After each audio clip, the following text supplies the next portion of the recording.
IPL 2026 தொடருக்கான mini ஏலம் வர December 16ஆம் தேதி ஐக்கிய அரபு அமீரகத்தில் நடைபெறவுள்ளது. இந்த தொடருக்கான ஏலத்தில் சென்னை சூப்பர் கிங்ஸ் மற்றும் கேகேஆர் ஆகிய அணிகள் மட்டுமே அதிக தொகையுடன் செல்ல உள்ளதால இந்த ரெண்டு அணிகளுக்கும் இடையே தான் பலத்த போட்டி இருக்கும் அப்படின்னு கருதுறாங்க. கேகேஆர் அணி 64 கோடியுடனும் சென்னை சூப்பர் கிங்ஸ் அணி 43 கோடியுடனுமே ஏலத்திற்கு செல்றாங்க. மற்ற அணிகள் சன்ரைசர்ஸ் ஹைதராபாத் அணியிடம் 25 கோடி மட்டுமே அதிக தொகையாக இருக்கு. சிஎஸ்கே டார்கெட் பண்ணிட்டு இருக்க வீரர்களை பற்றி முக்கிய தகவலுமே வெளியாகி இருக்கா. இந்த நிலையில பாத்தீங்கன்னா ஐபிஎல் 2026 தொடர்ல சென்னை சூப்பர் கிங்ஸ் அணி எந்தெந்த வீரர்களை டார்கெட் செய்து வாங்கும் அப்படின்ற குறித்த தகவல் தெளிவாக கிடைச்சிருக்கு. சிஎஸ்கேவிற்கு ஒரு வெளிநாட்டு வேகப்பந்து வீச்சு ஆல்ரவுண்டர், ஒரு வெளிநாட்டு சுழற்பந்து வீச்சு ஆல்ரவுண்டர் தேவை. இந்த நிலையில அந்த ரெண்டு வீரர்கள் யார் அப்படின்ற தகவலுமே கிடைச்சிருக்கு. வேகப்பந்து வீச்சு ஆல்ரவுண்டர் இடத்திற்கு கேமரான் கிரீன் தான் சிஎஸ்கே டார்கெட் பண்ணிருக்காங்களாம். கேகேஆர் அணியானது வெங்கடேஷ் ஐயர் மற்றும் ஆண்ட்ரே ரசூல் ஆகிய ரெண்டு வேகப்பந்து வீச்சு ஆல்ரவுண்டர்களை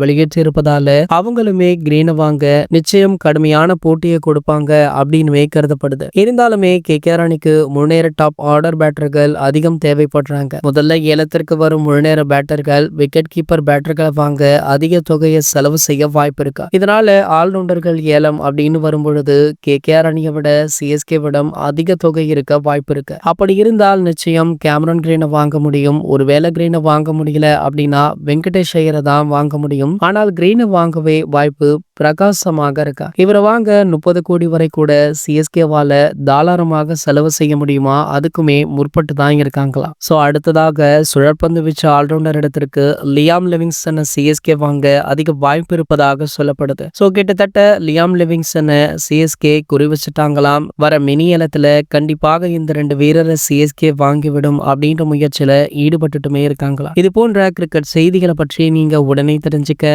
நம்மளுடைய சேனலை மறக்காம சப்ஸ்கிரைப் பண்ணிக்கோங்க.